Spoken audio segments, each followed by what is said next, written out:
اعوذ باللہ من الشیطان الرجیم بسم اللہ الرحمن الرحیم اللہم صلی علی محمد وآل محمد وعجل فرجک آل محمد۔ السلام علیکم یا علی علیہ السلام مدد۔ مومنین کرام، آج کا میرا موضوع جو ہے وہ ہے کہ اولاد علی علیہ السلام کے فضائل کو چھپانے کا عذاب کیا ہے۔ مومنین، ہم بار بار کوشش کر رہے ہیں کہ جو کتابوں میں درج ہیں، جو ہماری رسائی میں ہیں فضائل اہل بیت علیہ السلام، ان کو چھپانا نہیں چاہیے۔ پتہ نہیں لوگ کیوں چھپا رہے ہیں، ان کو دھوکہ دے رہے ہیں مومنین کو۔ تو انشاءاللہ میں ہر بار کوشش کرتا ہوں کہ کوئی فضیلت بیان کیجئے محمد و آل محمد کی۔ تو آج یہ میرے ہاتھ میں کتاب ہے مناقب اہل بیت، تو اس میں سے میں آپ کو پڑھ کے سنانے والا ہوں۔ اس میں موضوع ہے اولاد علی علیہ السلام کے فضائل چھپانے والے۔ اسی کتاب میں کتاب طویل الآیات سے نقل کرتے ہیں کہ ابن عباس نے رسول خدا صلی اللہ علیہ وآلہ وسلم سے روایت کی ہے، خدا اس مخلوق کو عذاب نہیں دے گا مگر ان علماء کے گناہوں کی وجہ سے جو انہوں نے علی اور اولاد علی کے فضائل کو چھپانے کے بارے میں کیے۔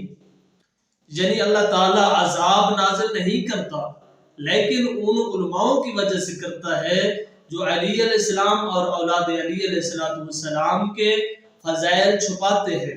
چھپانے میں کیا ملتا ہے؟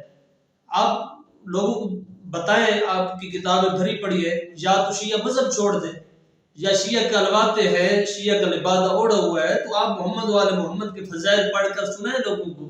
آپ کو کیا دقت ہو رہی ہے؟ تو یہ وہ رسول ہے جو بغیر وحی کے نطق بھی نہیں کرتے۔ اس رسول صلی اللہ علیہ وسلم کا فرمان ہے کہ جب تک وحی نہیں آتی اتنا تک یعنی رسول پاک فرمان جاری کرتے بھی نہیں ہے۔ یہ بھی وحی آئی ہے تو فرمان جاری کیا ہے۔ یہ اللہ کے رسول کا کہنا اللہ کا کہنا ہوتا ہے۔ تو یہ اللہ خود کہہ رہا ہے، اللہ خود فرما رہا ہے کہ اگر جو علی علیہ السلام اور اولاد علی علیہ السلام کے فضائل کو چھپائے گا تو میں اس پر عذاب نازل کروں گا۔ آگے کیا ہوتا ہے؟ آپ کو معلوم ہونا چاہیے کہ زمین پر پیغمبروں اور رسولوں کے بعد کوئی ایسا ذی نفس نہیں جو علی علیہ السلام کے شیعوں اور دوستوں سے مقام و مرتبہ میں بڑھ کر ہو۔ یعنی وہ لوگ جو علی علیہ السلام کی ولایت کو زہر اور آپ کے فضائل کو نشر کرتے ہیں، سر تا پا رحمت الہی ان کو گھیر لیتی ہے اور فرشتے استغفار کرتے ہیں۔ مومنین کرام، جو علماء، ہم ان علماء کے جوتیوں کے بھی نوکر ہیں، ان کے جوتیوں کی جو خاک ہے وہ ہماری آنکھوں کا سرمہ ہے۔ ہم ان علماء کا احترام کرتے ہیں جو ولایت علی علیہ السلام کو نشر کرتے ہیں اور ولایت علی علیہ السلام کے لوگوں کو تبلیغ کرتے ہیں۔ یہ کیا کہتے ہیں کہ سار تا پا رحمت الہی میں گھیر لیتی ہے، رحمت الہی ان کو گھیر لیتی ہے جو علماء یعنی یہ کرتے ہیں۔ آج قسمت کی بات ہے، آج ہمارے اندر کچھ منافقین جو مولا علی علیہ السلام کی ولایت اور حقیقی فضائل بیان کر رہے ہیں، تو ان کو غالی، نصیری، مشرک، کافر، پتہ نہیں کیا کیا الزامات دیے جا رہے ہیں۔ تو فرشتے ان کے لیے استغفار کرتے ہیں۔ ہمیں کسی کی فتوے کی پرواہ نہیں ہے، ہمیں روزی ادھر سے آتی ہے، نجف سے آتی ہے، ہم رزق کھا رہے ہیں، ان کا حلال کر رہے ہیں، ہمیں کسی کی پرواہ نہیں ہے کوئی ہم پہ فتویٰ لگائے، کافر کہے، مشرک کہے۔ ہم علی علیہ السلام کے اور اولاد علی علیہ السلام کے فضائل بیان کریں گے انشاءاللہ۔ اصل بدبختی سے وہ دو چار ہوئے جو فضائل علی کو چھپاتے ہیں۔ جو فضائل علی علیہ السلام کو چھپاتے ہیں وہ بدبخت ہے، نامراد ہے، اور آپ کی امر ولایت کو پوشیدہ رکھتے ہیں۔ وہ جہنم کی آگ کو کس طرح برداشت کریں گے؟ یہ تو جب جہنم میں جائیں گے تو پتہ چلے گا۔ اب بھی وقت ہے علی علیہ السلام کی ولایت کا اقرار کر لے، اور علی علیہ السلام کی جو فضائل کتابوں میں درج ہے، جو اللہ نے انہیں عطا کی ہے، تو آپ پڑھ کر مومنین کو سنائیں۔ آپ کو کیا دقت ہے؟ تو یہ حق ہے کہ کیونکہ جو کوئی ولایت علی کو جہالت اور نادانی کی وجہ سے چھپائے تو وہ ہلاکت اور بربادی کا مستحق ہوگا، کیونکہ اس نے اپنے زمانے کے امام کو نہیں پہچانا۔ یعنی اللہ کے رسول کی حدیث بھی ہے کہ جو زمانے کے امام کی معرفت کے بغیر اس دنیا سے چلا گیا تو وہ کفر اور جہالت کی موت مرا۔ تو جو جہالت اور نادانی کی وجہ سے فضائل اہل بیت کو چھپائے، وہ بھی برباد ہوا، کیونکہ اس نے اپنے زمانے کی امام کی معرفت اختیار نہیں کی۔ اور جو کوئی جان بوجھ کر فضائل علی کو چھپائے تو وہ منافق ہے، یعنی کتابوں میں پڑھتے ہیں اور آگے بیان نہیں کرتے، وہ منافقت کرتے ہیں، اتحاد بین المسلمین کا ڈھنڈورا پیٹنے والے۔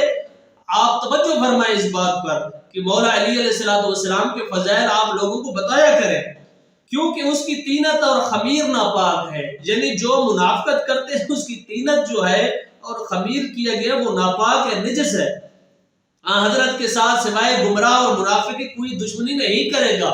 جو گمراہ ہوتا ہے، ضالین ہوتے ہیں، جس کی پناہ ہم سورہ الحمد میں پڑھتے ہیں آخر پہ ولا ضالین، تو یہ ضالین ہوتے ہیں، جو منافق کوئی دشمنی نہیں کرے گا، یعنی جو منافق ہوگا وہ مولا علی علیہ السلام کی دشمنی کرے گا اور مولا علی علیہ السلام کی فضائل دشمنی سے چھپائے گا مومنین سے۔ حضرت کی ولایت کو اس کی طینت کے سامنے پیش کیا گیا، اس نے قبول کرنے سے انکار کر دیا۔ جب عالم زر میں ولایت پیش کی گئی تھی تو یہ جو منافقین ہیں جو مولا علی علیہ السلام کی فضائل چھپاتے ہیں تو انہوں نے انکار کیا تھا، لہذا وہ طینت مسخ ہو گئی، یعنی اس کی ماہیت اور حقیقت میں تبدیلی آ گئی۔ اور عالم مسخ شدگان میں اس سے کہا گیا کہ جو خبیث ہے وہ دوسرے خبیثوں سے مل جائے، بس وہ دین نہیں رکھتا اور اس کی عبادت ضائع ہوئی۔ اور جو مومن ولایت اور امیر المومنین علیہ السلام کی معرفت رکھتا ہے، حقیقت میں وہ عبادت گزار ہے، اگرچہ وہ عبادت نہ بھی کرے، وہ نیکوکار ہے اور نیک ہے، اگرچہ برائی کرے اور وہ نجات یافتہ ہوگا، اگرچہ گناہگار ہی کیوں نہ ہو۔ درج ذیل آیہ شریفہ اس گروہ کی طرف اشارہ کرتا ہے، خدا ان کے برے کاموں کو معاف کر دے گا اور ان کو ان کے اعمال سے بہتر اجر دے گا۔ اور یہ چیز شیعان علی کے ساتھ مخصوص ہے، جو مومنین کے گناہ ہوں گے وہ محبت اہل بیت کی وجہ سے۔ ایک حدیث ہے کہ علی علیہ السلام کی محبت گناہوں کو ایسے کھا جاتی ہے جیسے خشک لکڑی کو آگ کھا جاتی ہے۔ تو آگ جب خشک لکڑی کو جلاتی ہے تو راکھ بھی اڑ جاتی ہے، راکھ بچ جاتی ہے، وہ بھی اڑ جاتی ہے۔ اسی طرح گناہ جو ہے مومنین کے وہ بھی مولا علی علیہ السلام کی محبت کے صدقے میں معاف ہو گئے۔ خدارا میں آپ سے دستبستہ گزارش کرتا ہوں کہ آپ مولا علی علیہ السلام کے فضائل منافقت کی وجہ سے نہ چھپائیں، مومنین کو بتائیں کہ یہ فضیلت ہے، مومنین کو گمراہ نہ کریں، کیونکہ قبر کی جو گھڑی ہے، حشر میں معاشر میں جو چیزیں ہیں، عذاب بہت سخت ہے، جہنم کا عذاب۔ تو اب مومنین کرام محمد و آل محمد کے صدقے میں اللہ تعالیٰ آپ کو ولایت علی علیہ السلام کی تبلیغ کرنے اور مجھے بھی مولا علی علیہ السلام کی حقیقی تبلیغ کرنے میں اور مولا علی علیہ السلام کے اقرار پر ثابت قدم رکھے۔ آمین ثم آمین۔ السلام علیکم یا علی علیہ السلام۔